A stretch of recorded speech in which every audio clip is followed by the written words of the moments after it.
If you don't believe me that the mosquitoes are bad, just get a load of this. Currently walking to Cloud's Rest. What's up, dudes? I'm Will Rockmore, trail name Laststrap. Pushing past mile 900 and dropping deep into Yosemite National Park brought some of the most spectacular beauty of the entire trip, and the most miserable camping conditions I've ever experienced. Real quick, help me beat the AI overlords by hitting that like button and subscribing if you haven't already, and let's go. Good morning. We're leaving our cute little campsite where the mosquitoes were horrible and the mice I guess were too. I had mouse poop all over my thing again today, but I didn't see what they chewed up. But we're headed to Tuolumne, how do you say it? Tuolumne Meadows. I always say Tuolumne, I don't know why. Probably like Cabazon. Got like 8 miles, but it should be a fairly easy 8 miles, and then we're gonna head into Yosemite Valley. We've got this cute little creek that we've been hiking along to. Made the water access easy. Uh-oh. There's people.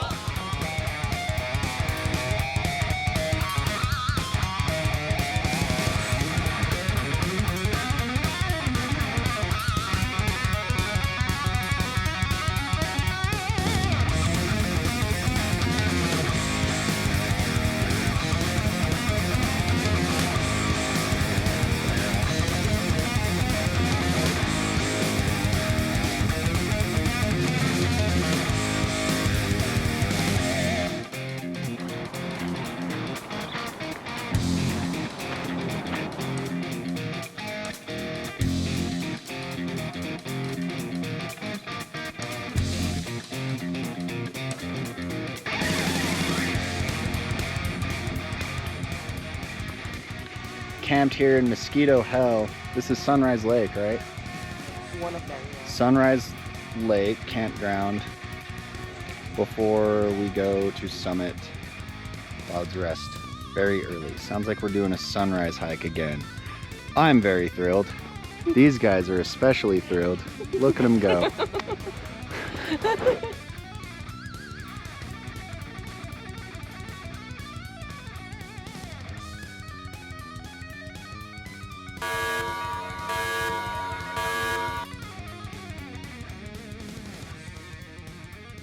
Currently walking to Cloud's Rest trailhead.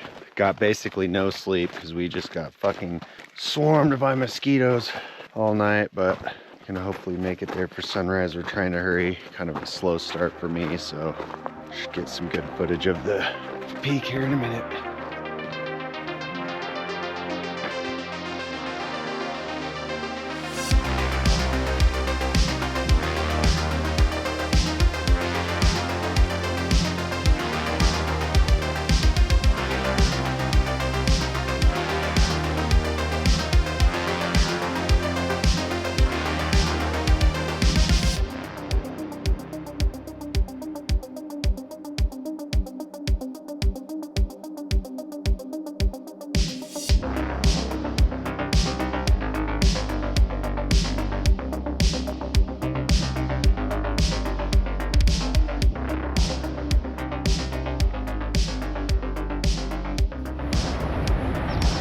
I noticed that as I get older, I get more fascinated with history. Since I went off about Ansel Adams in my last video, I figure I better shout out John Muir. Geologist Josiah Whitney proposed that an earthquake caused the valley floor to collapse into a bottomless abyss. John Muir fiercely rejected this notion. Being the badass hiker that he was, Muir first explored and documented these rugged glacial canyons in 1873. He was trying to prove how it was actually ice that carved this landscape. He traced these exact granite beds on foot, hammering wooden sticks into the ice and measuring them to prove they were moving. He helped prove once and for all that slow, crushing glaciers, not cataclysmic earthquakes, carved out this entire wilderness. Now I see why one of the most beautiful trails in the entire world is named after John Muir.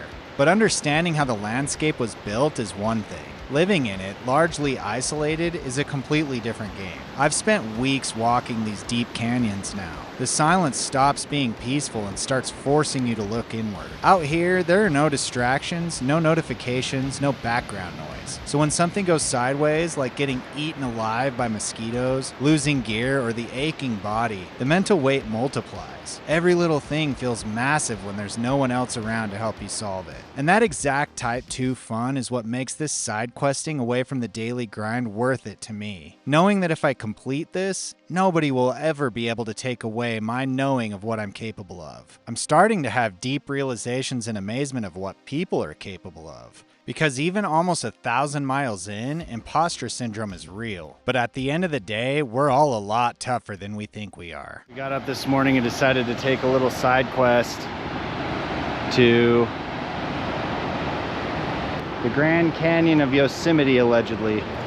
Glen Allen Creek. We've already passed California Falls, and we've got the Upper Cathedral Falls we're still gonna see, and then enjoying this easy rock walk down that may not be as easy coming back up, but it's all right, we're slack packing.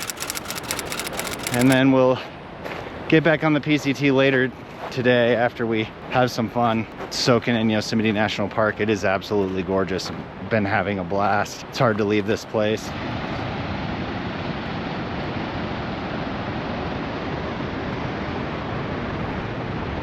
Good giggle at me slipping on that rock and sliding all the way down there into the mud. But we handled it. This is Glen Allen High Sierra Camp. They've got bear boxes over there. Really nice toilets. They do a good job in Yosemite.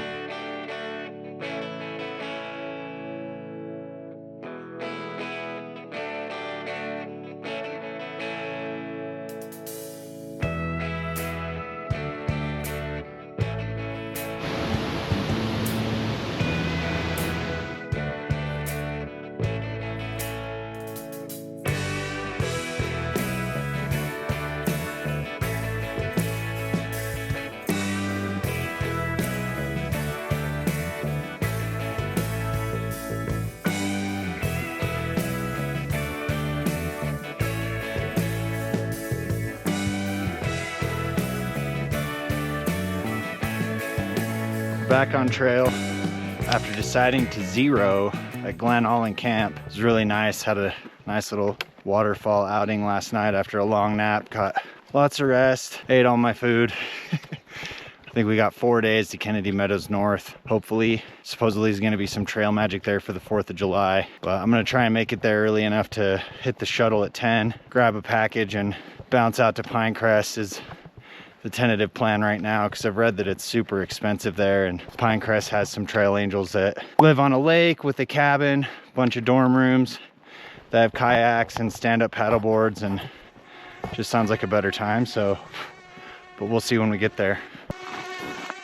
Look at that. That was not a big one. They're just everywhere. I've never seen mosquitoes so bad in my life, ever. Oh, it's miserable.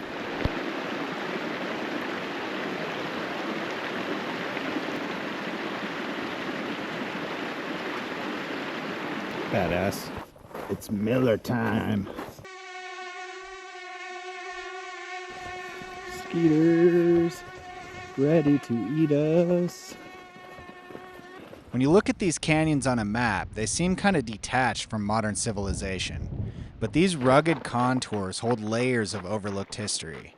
Long before recreational trails existed, these granite corridors were highly contested terrain. In the late 1800s, before the National Park Service was even a concept, the U.S. Army Cavalry was tasked with policing this massive wilderness. Soldiers spent months on horseback, fighting illegal livestock grazing, mapping treacherous routes, and forcing out the indigenous tribes who had used these valleys as trade pathways for centuries. It all sounded cool and fun until that last bit. Bastards. But this was the messy, deeply flawed beginning of the American conservation movement. The federal government drew hard borders on a map, deciding that the only way to protect this ecosystem from being stripped by industry was to keep it completely wild. I think a lot about history out here, and it helps me to keep pushing.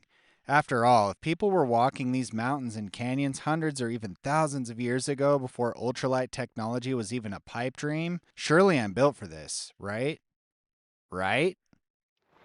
So just left Smeldberg Lake. I'm gonna go on a little side quest to Benson Lake because I've read on Far Out that it's really beautiful. Feeling like hiking alone again. I like that better. So I'll keep you updated on that. Still trying to make it to Kennedy Meadows by the 4th for the trail magic.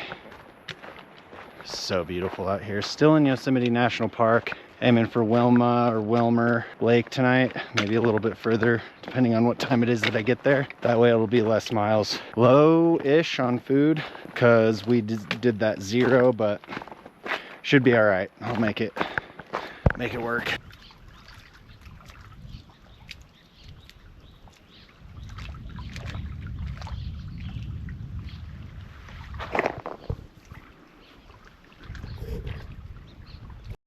This is Benson Lake, short little blue blaze off the PCT. Totally worth it. Beautiful beaches. Mosquitoes aren't as bad here, which is crazy because they're so bad everywhere. But about to hit it. Got a big day today.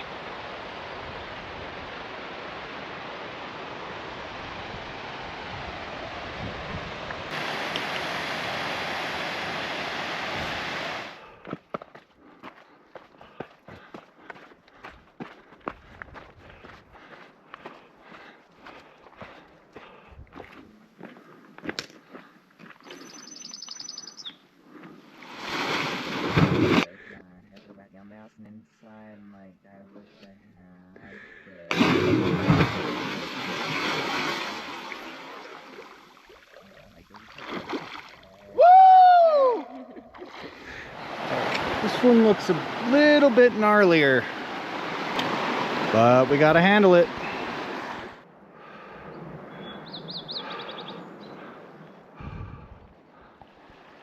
And another one. The woodpecker in the background.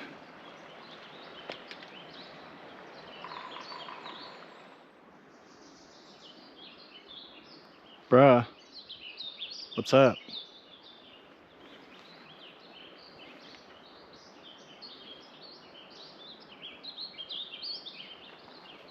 Okay.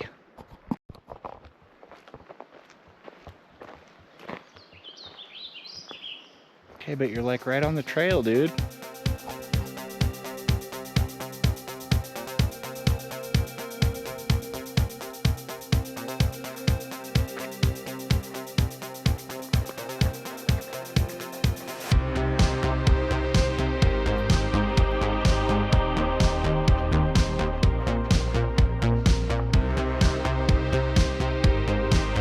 This is Wilmer Lake.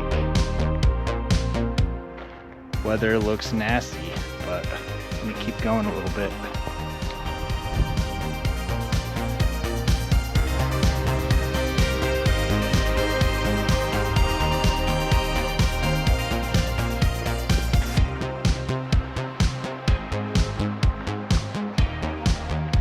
I lost my trowel, so I thought smart and decided to come dig a cat hole with a rock ahead of time because it takes a lot more time. And the last thing you want when you're trying to do your morning business, and it ain't waiting to do all that work. So the work's done. I'm exhausted. I'm about to go back and make dinner.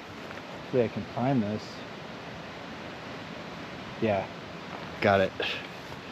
Come back in the morning. Yeah, I'm gonna go make me a big old dinner. Go to sleep. I'm gonna try and get up early and do another 20 tomorrow. Trying to make it to Kennedy Meadows for the 4th of July. Split up with Ranger again, so it's all me, baby. And I love it. God, how could you not? It's amazing. Amazing! If you don't believe me that the mosquitoes are bad, just get a load of this.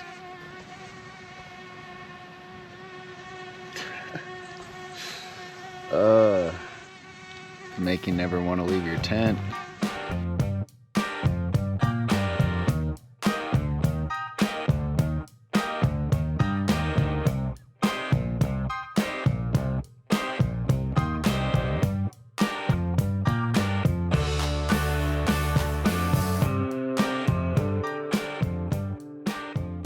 I kinda can't believe how close I am to 1,000 miles. I'm wrapping up this section of northern Yosemite, and it turned out to be a massive lesson in pacing. Moving through these remote canyons really emphasizes how crucial it is to track your resources and trail logistics day by day. The timeline is held up, and if all goes according to plan, I should make it to the Trail Magic on the 4th of July. Then I'll be able to shift my focus on the next stretch. If you want to see how the terrain changes as the route moves closer to Northern California, hit subscribe to follow along. There are still plenty of miles left to map out and a lot more backcountry to navigate. Thanks for joining me this week, and I'll see you on the next side quest. Morel time. Scribbles here is about to have her very first morel mushroom. Back out here, picked up heavyweight. Hello. Goodbye, Sierras. I will miss you. I'll see you singing. I can't even. Sucker for side quests. I have a GoPro, but I don't know how to use it.